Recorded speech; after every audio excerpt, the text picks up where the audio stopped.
लक्षात द्या. टॉपिकला पुढे नेऊयात. इलेक्ट्रोस्टॅटिक पोटेन्शियल एनर्जी, याला इलेक्ट्रिक पोटेन्शियल एनर्जी असंही म्हणतात. कॅप्शन आहे यू. मला सांगा, पोटेन्शियल एनर्जी आपण याच्या अगोदर कधी अभ्यास केलेला आहे? वर्क एनर्जी पॉवर चॅप्टरमध्ये. तेव्हा मी तुम्हाला शिकवताना सांगितलं की असे जे फोर्सेस जे कॉन्झर्वेटिव्ह असतात त्यांच्यासाठीच पोटेन्शियल एनर्जी डिफाईन होते. जे फोर्सेस नॉन कन्झर्वेटिव्ह असतात त्याच्यासाठी पोटेन्शियल एनर्जी कधीच डिफाईन होत नाही. For example, there is nothing like potential energy due to friction. There is no such energy. Potential energy कशाला डिफाईन होते? It is defined for gravity. There is gravitational potential energy. There is spring potential energy. का? तर because spring force and gravitational force they are conservative. What do you mean by conservative force? असे force ज्याच्यामुळे झालेलं work जे असतं ते त्या force त्या ऑब्जेक्टच्या पाथवर डिपेंड करत नाही. ते फक्त कशावर डिपेंड करतं? इनिशियल कंडिशन ते फायनल कंडिशनवर डिपेंड करतं. बाकी कशावर डिपेंड करत नाही. आठवत असेल तर आपण लिहिलं होतं की F vector F equal to d by u by d by x i cap minus d by u by d by y j cap minus d by u by d by z k cap. हे आपण असं केलं होतं. ठीक आहे. तर potential energy आपण gravitational potential energy आपल्याला MgHच्या स्वरूपात माहिती आहे. आपण ग्रॅव्हिटेशन चॅप्टरमध्ये अजून त्याच्या डिटेल काही शिकू. त्यानंतर स्प्रिंग पोटेन्शियल एनर्जी माहिती आहे, half K X square. Basically spring potential energy असते किती? Half K x2 square minus x1 square एवढी असते ना. त्याच्यामध्ये आपण काय करतो? आपण फायनलला 0 अज्युम करतो. बघा, potential energy is a relative term in the sense that त्याची व्हॅल्यू ॲब्सोल्यूट नसते. पोटेन्शियल एनर्जीची value is always with respect to some fixed value, some reference. कळतंय? मी हे एक्झाम्पल दिलेलं आहे की हाईट जर मोजायची झाली आपल्याला तर हाईट कुठनं मोजतो आपण? जनरली जमिनीपासून मोजतो. पण जमीन म्हणजे कुठली जमीन? पायाखालची जमीन का ॲक्च्युअल अर्थ जमीन? तर ॲक्च्युअली बघायला गेलं तर सगळ्या हाईट मोजायला पाहिजे सेंटर ऑफ अर्थपासून. माझी हाईट जर कोणी विचारली तर मला 5 फूट 6 इंच म्हणायच्याऐवजी मला 5 फूट 6 इंचमध्ये रेडियस ऑफ अर्थ पण जोडायला लागायला पाहिजे. पण असं करणं is not practicable. It's not practicable. का? तर म्हणून आपण काय करतो, एक कॉमन डेटम काय घेतला आहे, ज्या ठिकाणी ज्या सरफेसवर आपण उभारलेलो आहे, आपले पाय टेकलेले आहेत, त्या सरफेसच्या वरती हाईट आपण मोजतो ना. म्हणजे the surface on which we are resting, we are standing, that we have taken as a 0 datum. I hope तुम्हाला हे कळतंय. तर त्या रेफरन्सने आपण आता पोटेन्शियल एनर्जी बघूयात इलेक्ट्रोस्टॅटिकमध्ये. कारण इलेक्ट्रोस्टॅटिक फोर्स जो आहे F is equal to K Q1 Q2 by R square. Electrostatic force is also a conservative force. हा पण कसा फोर्स आहे? Is a conservative force. जसा spring force F equal to minus K, F equal to KX होता वगैरे. Okay, so this is a conservative force. Now this is a conservative force and every conservative force, for that we define potential energy. So we should also define potential energy for this force, electrostatic force. Okay, आता ही energy define कशी केली जाते मी तुम्हाला समजावून सांगतो. बघा, इथे एक चार्ज आहे Q आणि मी काय करतो, या चार्ज Q पासनं इथं एक टेस्ट चार्ज ठेवतो Q0. टेस्ट चार्जचा अर्थ काय? हा टेस्ट चार्ज कशाला म्हणतो? असा चार्ज ज्याची मॅग्निट्यूड फार कमी आहे. काय होईल? ह्या मॅग्निट्यूड कमी जर नसेल, ही याची मॅग्निट्यूड कमी नसेल तर काय होईल? याच्यामुळे झालेलं इलेक्ट्रिक फील्ड या ॲनालिसिसला डिस्टर्ब करेल ना. मला सध्या जे आहे त्याला मला याचंच इलेक्ट्रिक फील्ड मला वर फोकस करायचं आहे. त्यामुळे मी काय करतो, हे टेस्ट चार्ज घेतो ज्याची मॅग्निट्यूड नेग्लिजिबल आहे. पॉझिटिव्ह टेस्ट चार्ज म्हणजे negligible value of negligible magnitude. Okay, मी काय करतो, एक टेस्ट चार्जला एक लांब ठेवलं या ठिकाणी आणि काय केलं, समजा हे इनिशियल डिस्टन्स आहे. दिस इनिशियल डिस्टन्स इज R1. आता मला सांगा, हा पण पॉझिटिव्ह आहे, हा पण पॉझिटिव्ह आहे. तर याला समजा तो आपोआप हा Q0 आपोआप Qच्या जवळ, हा याच्या जवळ येणार आहे का? आपोआप येईल का जवळ? तर नाही येणार, कारण दोन्ही पॉझिटिव्ह आहे. म्हणजे याच्यामध्ये नॅचरल रिपल्शन आहे. So it will not come on its own closure. पण समजा त्याला मी तिथनं इथं आणलं, मी याला आणलं तर मला आणण्यासाठी बाहेरनं एक एक्सटर्नल फोर्स लावावा लागेल की नाही? येस, एक बाहेरनं मला बाह्य फोर्स लावावा लागेल ज्या ओके. आणि त्या फोर्समुळे मी बाहेरनं लांबनं ढकलतो याला. इमॅजिन करा, मी क्यू नॉटला ढकलत या ठिकाणीपर्यंत आणतोय. Suppose this distance is R1. This distance is R1. Okay, this distance is R1. आणि हे ढकलतं कसं? मी इमिजिएटली असं फटकन झटक्यात आणत नाही, इथं सावकाश ढकलतोय. म्हणजे इथं ढकललं तर इथं यायला त्याला समजा एक 10 दिवस लागले. इमॅजिन करा. तर this F external is very very less, और it is not, I should not say less. This F external is almost equal to F Coulomb's force. असं असायला पाहिजे ना. But obviously F external should be just greater than Coulomb's force. हे तर पाहिजेच ना. जर एफ एक्सटर्नल जस्ट थोडा तरी मोठा पाहिजे ना. हां, पण ऑलमोस्ट इक्वल पाहिजे, म्हणजे जस्ट थोडासा मोठा. समजा हे एक्सटर्नल फोर्स समजा 10 न्यूटन आहे, तर this should be something like 10.00001 newton, something like that. That is almost close, बस जस्ट ग्रेटर. तर समजा मी असा फोर्स लावला याला आणि एकदम सावकाश, एकदम सावकाश तो क्यू नॉट R1 पासनं R2 ला आला. Call it R2. ओके, आता लक्षात घ्या, हे बाहेरनं मी ढकललं ना, या क्यू नॉटला मी ढकललं, म्हणजे माझी एनर्जी काहीतरी वेस्ट झाली, काहीतरी खर्च झाली. पण मला माहिती आहे एनर्जी डिस्ट्रॉय होऊ शकत नाही. म्हणजे मी जे माझ्या बॉडीतनं जी एनर्जी खर्च झालेली आहे, ती एनर्जी कशामध्ये तरी परावर्तित झाली पाहिजे, कन्वर्ट झाली पाहिजे. मग ती कशामध्ये कन्वर्ट होते? तर एनर्जी तरी वेस्ट होऊ शकत नाही. So this energy converts into potential energy, ज्याला आपण म्हणतो इलेक्ट्रोस्टॅटिक पोटेन्शियल एनर्जी. तुम्हाला कळत आहे? आता क्यू नॉट इथं आला. आता हे पोटेन्शियल एनर्जीचं मला जर एक्सप्रेशन काढायचं असेल तर ते मी कसं काढतो बघा. समजा या जेव्हा हा क्यू नॉट इथं येत होता, तेव्हा समजा ॲट सम टाइम तो इथं आला. At some time it was at distance R, आणि R पासनं एकदम स्मॉल dr पुढे आला. R पासनं किती पुढे आला? मी काही तुमचा रिस्पॉन्स ऐकू शकत नाही, पण तुम्ही तिथं जिथं ऐकताय व्हिडिओ ॲटलिस्ट तिथं तरी म्हणा dr. हां, बोला किती पुढे आला हा क्यू नॉट? dr नी पुढे आला, small dr. This is very very small. Okay, आता मला सांगा, हा जो रिपल्सिव्ह फोर्स आहे, रिपल्सिव्ह फोर्स कॉन्स्टंट आहे का? Is this force of repulsion, ज्याला आपण एफ कुलम म्हणू, coulomb's force, is this coulomb force a constant value? So no. का कॉन्स्टंट नाही? इथं Q1 Q2 कॉन्स्टंट आहे, K कॉन्स्टंट आहे, पण R कॉन्स्टंट नाही ना. R कमी होत चाललाय, म्हणजे हा फोर्स वाढत चाललाय. कळतंय तुम्हाला? So it is not a constant force. मग मी काय करतो, इट्स अ व्हेरिएबल फोर्स. तर मला व्हेरिएबल फोर्सचं वर्क डन काढायचं असेल तर कसं काढता येईल? मी जे वर्क बाहेरनं केलं, that work is integration of, समजा छोटं वर्क झालं DW. जेव्हा क्यू नॉट चार्ज इथं आला, dr डिस्टन्स आला, तेव्हा त्यांनी किती काम केलं? स्मॉल वर्क डन DW झालं. Can I say this DW is nothing but F dr? Can I say this work done is nothing but F dr? Okay, what is F? या इन्स्टंटला R डिस्टन्सवर दोघं एकमेकांच्या. F is equal to K Q1 Q2 by R² dr. हे कळतं तुम्हाला? Okay, बघा. What is this DW? Work done by external force. हे नीट लिहून घ्या. What is DW? आता तुम्ही हे मी जे शब्दात बोलतोय, हे मी काही तर लिहित नाही आणि तुम्ही ते बघून छापा, असं नाही करत. मी ते शब्दात बोलतोय तेच तुम्ही व्हिडिओ पॉज करा, तुम्हाला त्यातले जे इम्पॉर्टंट वाक्य वाटतील ते इम्पॉर्टंट वाक्य लिहून घ्या. बरं, what is DW?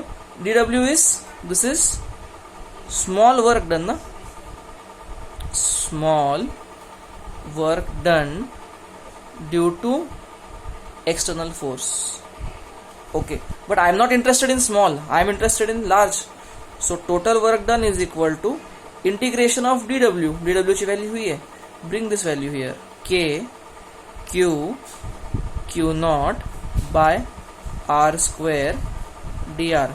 Now R is varying. What are limits of R? R is varying from R1 to R2. R1 to R2. Okay. Now solve the integration. Constant charge value is constant बाहेर आणलं. K Q Q naught बाहेर आणलं.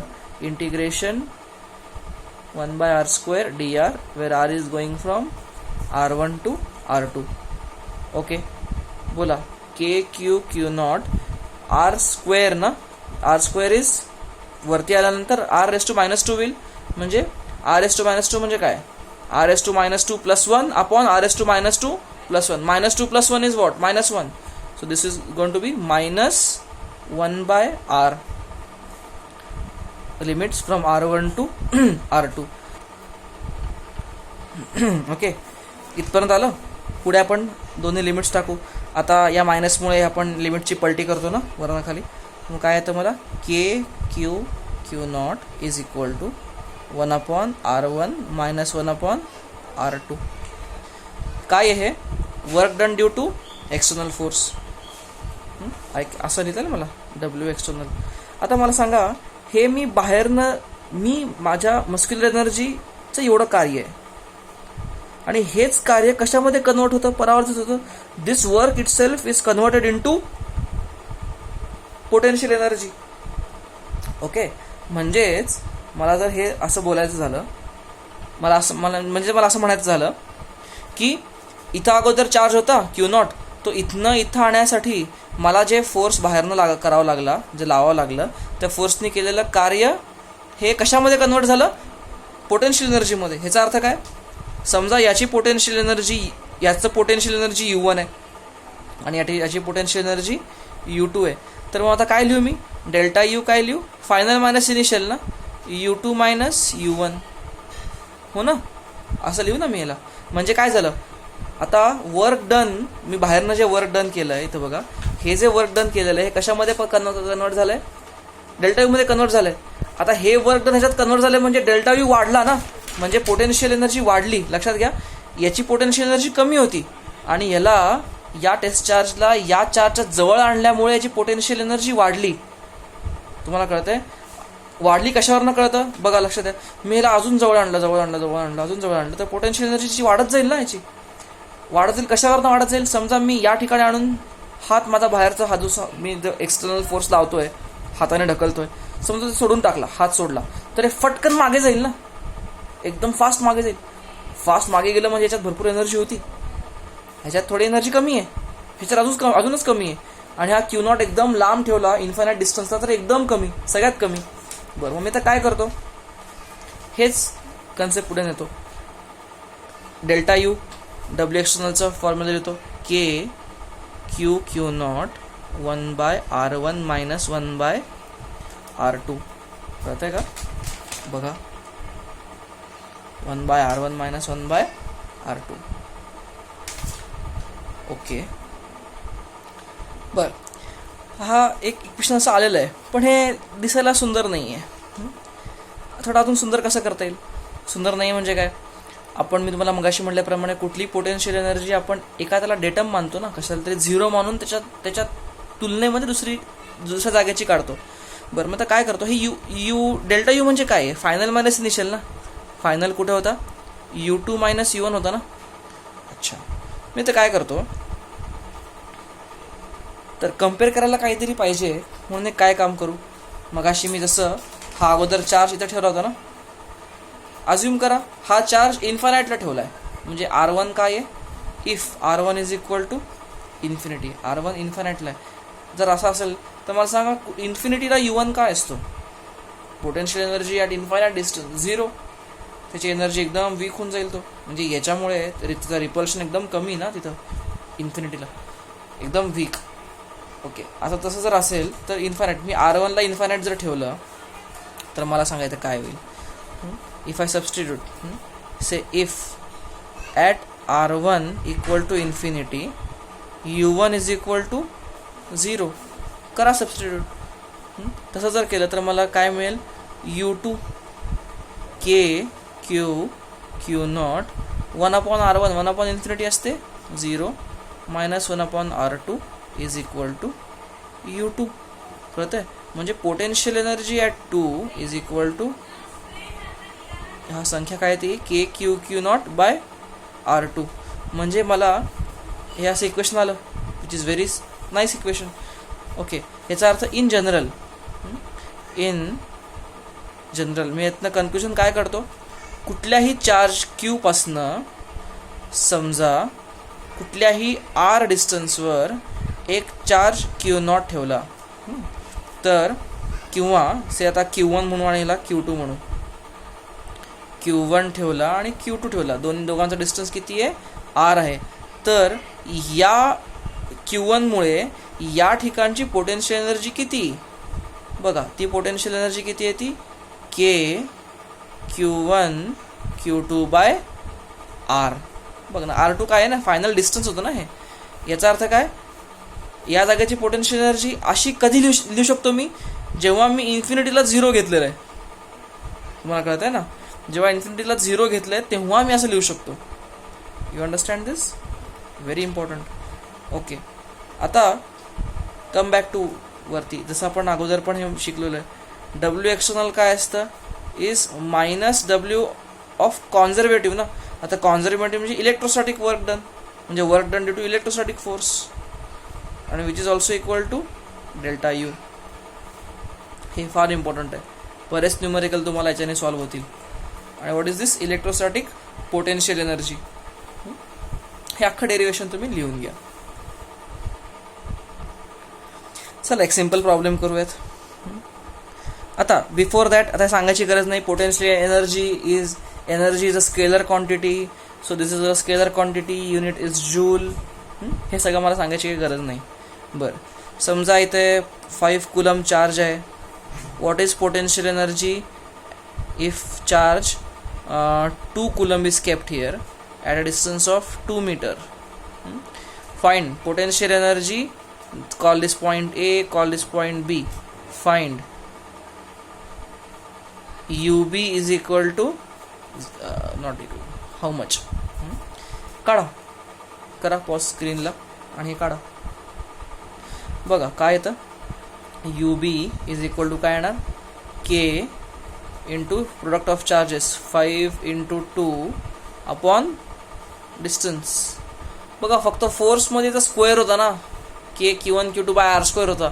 आता square घ्यायचा नाही, फक्त तो एकच फरक आहे, कळत आहे का. Okay, 5K joule answer.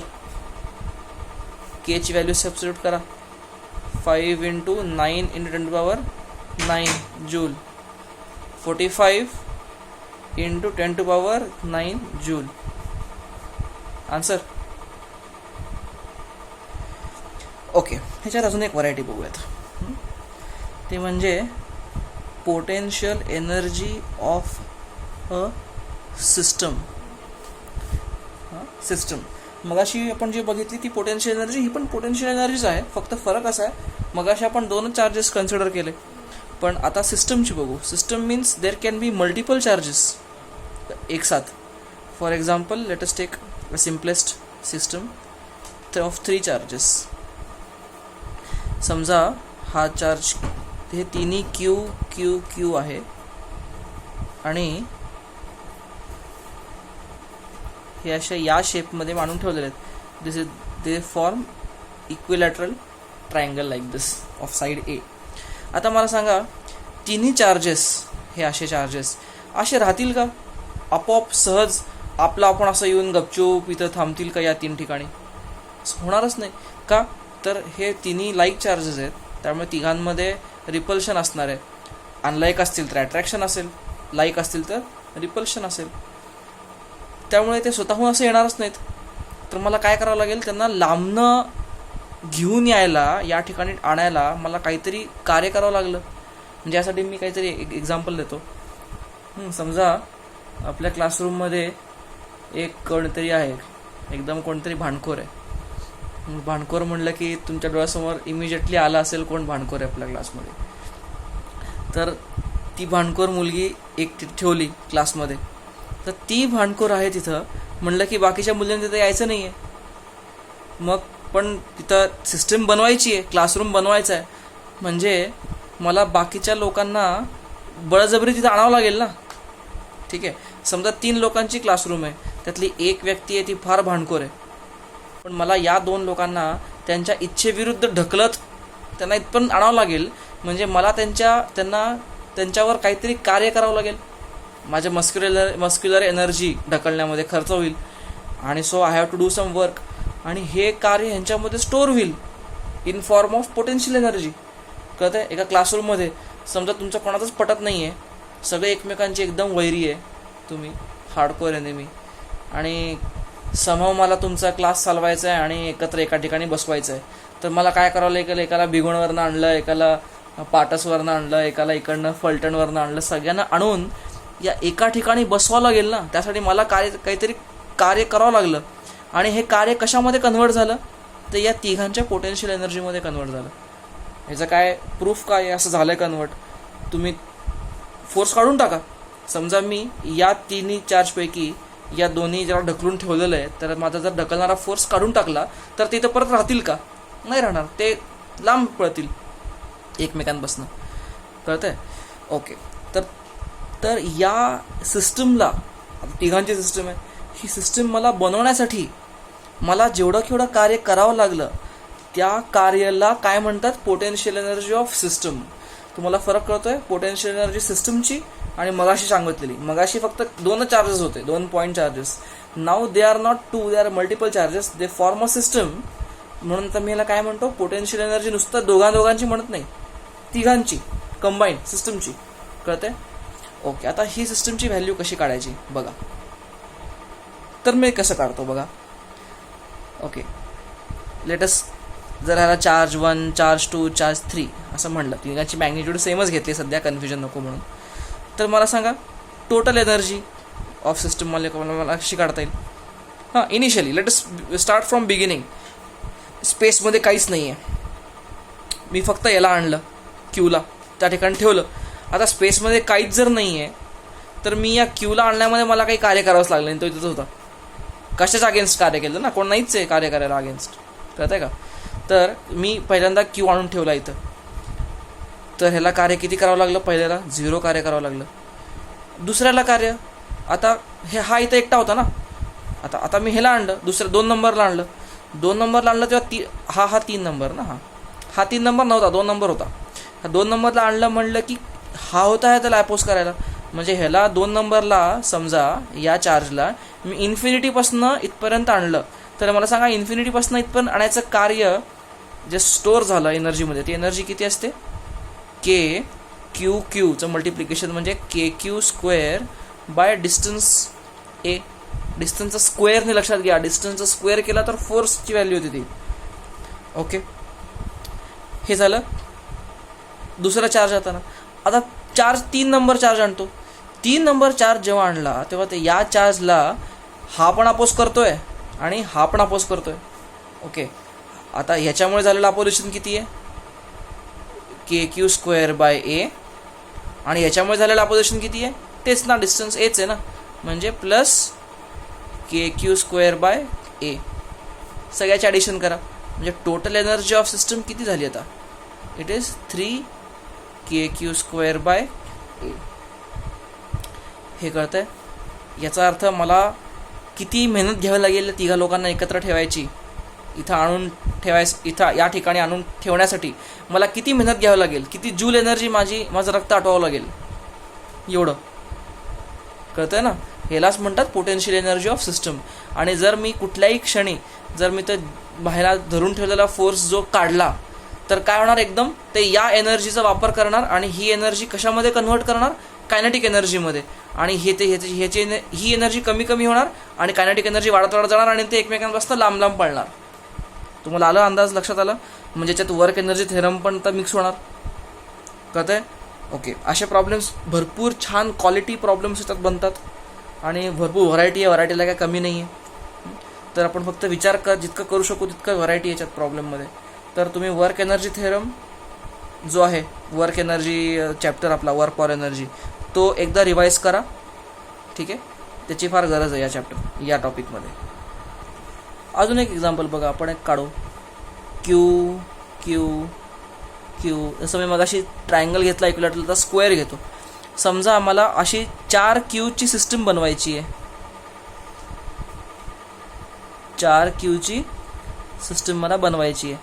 Side आहे ए ए ए ए. सगळेजण व्हिडिओला पॉज करा आणि हे सॉल्व करा. तुम्हाला काय काढायचं आहे? Find potential total energy of system. Find potential energy of system question आहे, हे काढा. ह्याचा अर्थ मला ह्या चौघांना इथे एकत्र आणून ठेवण्यासाठी, ह्यांचा संसार चालवण्यासाठी, इथं चालू करण्यासाठी चौघांचा मला एनर्जी माझी स्पेंड करावं लागेल. कळतंय? व्हिडिओला पॉज करा आणि ट्राय करा. बघा, तुम्ही ट्राय केला असेल तर पुढे सोल्युशन बघा. मी ह्याला चार्ज 1 म्हणा, ह्याला चार्ज 2 म्हणा, ह्याला 3 आणि ह्याला 4. बोला, पहिल्याला जेव्हा आणलं मी तेव्हा बाकीचं कोणीच नव्हतं, त्यामुळे मला 0च कार्य करावं लागलं. तो होताच तिथं. बरं, दुसऱ्याला आणलं तेव्हा पहिला होता, म्हणजे याच्या अगेन्स्ट कार्य करावं लागलं. आणि मी याला आणतो म्हणजे कुठनं आणतो? इथं जवळ ठेवला, इथं आणत नाही मी. त्याला कुठनं आणतो? बघा, इन्फिनिटीपासून आणतो. कारण तो आपला जो फॉर्म्युला आहे Q1 Q2/R, तो फॉर्म्युला तेव्हाच ॲप्लिकेबल आहे जेव्हा इन्फिनिटीपासून आणतो आपण एखादी गोष्ट आणि इन्फिनिटीला 0 घेतलेलं आहे. कळतं ना? म्हणून मी या सगळ्या गोष्टी कुठनं आणतोय? इन्फिनिटीपासून आणतोय. म्हणून आता त्याला या चार्ज नंबर 2ला मी इन्फिनिटीपासून या ठिकाणी आणलं तर याची किती एनर्जी मला कार्य करावं लागलं? Q² distance square. Sorry, not square, sorry, distance square केलं तर फोर्स होतो. ओके, आला दुसरा. बरं, तिसरा आणला. तिसरा आला तेव्हा मला या ठिकाणून आणून ठेवला तिसऱ्याला, तर किती कार्य करावं लागलं? याच्या अगेन्स्ट पण कार्य करावं लागलं आणि याच्या अगेन्स्ट पण कार्य करावं लागलं. पण आता हे डिस्टन्स वेगळं आहे, हे अंतर किती आहे? √2a ना, पायथागोरस. ओके, पहिल्यांदा ह्याच्यामुळे असलेलं कार्य काढू. ह्याच्यामुळे किती कार्य करावं लागलं? Q² a प्लस आता ह्याच्यामुळे आणलेलं कार्य Q² अंतर √2a झालं. तेव्हा हा तर नाहीच आहे ना, हा हिरो सगळ्यात शेवटी आलाय एंट्री. ओके, आता नंबर 4ला आणलं मी. नंबर 4ला आणलं की ह्याला कोणाकोणाच्या अगेन्स्ट कार्य करावं लागलं? ह्याच्या पण आणि ह्याच्या पण. बोला, काय करू? ह्याच्यामुळे पहिल्यांदा काय लिहू? Q² a. याच्यामुळे काय लिहू? मला तुम्हाला सारखं विचारायची सवय लागली आहे, काय लिहू, काय करू, कळत आहे का? पण तुम्ही ज्या ठिकाणी व्हिडिओ बघताय तेव्हा ॲटलिस्ट तिथं माझ्या समाधानासाठी हो हो म्हणत असाल अशी माझी आशा आहे. कळत आहे का? हो नाही म्हणलं तरी मला काय कळणार नाही. जेव्हा आपण भेटू तेव्हा एकत्र सगळे हो म्हणा म्हणजे झालं. 2 महिन्याचं एकत्र हो. एनिवे, काय कुठपर्यंत आलं होतं गणित? हे पहिल्यामुळे होतं, नाही, हे पहिल्यामुळे, हे दुसऱ्यामुळे, हे तिसऱ्यामुळे आणि हे 2 हिरो. हां, 4 नंबरचा आणला तर 4 नंबरचा याच्यामुळे झालेला हे, याच्यामुळे झालेला हे. ओके, आता 2 नंबरमुळे किती? Q² हे डिस्टन्स √2a. करा ॲड. हे झालं टोटल ना, total energy. Q² a common काढा. 1 2 3 4 4 प्लस हे काय आहे? 2/√2. कुठनं आलं कळत आहे का? ओके, हे तर वरती काय येईल? वरती √2 होऊन जाईल ते. असं आन्सर काहीतरी येईल. Q² a 4 plus √2 joule. झेपतंय का हे? त्या ठिकाणी हो म्हणा. बरं,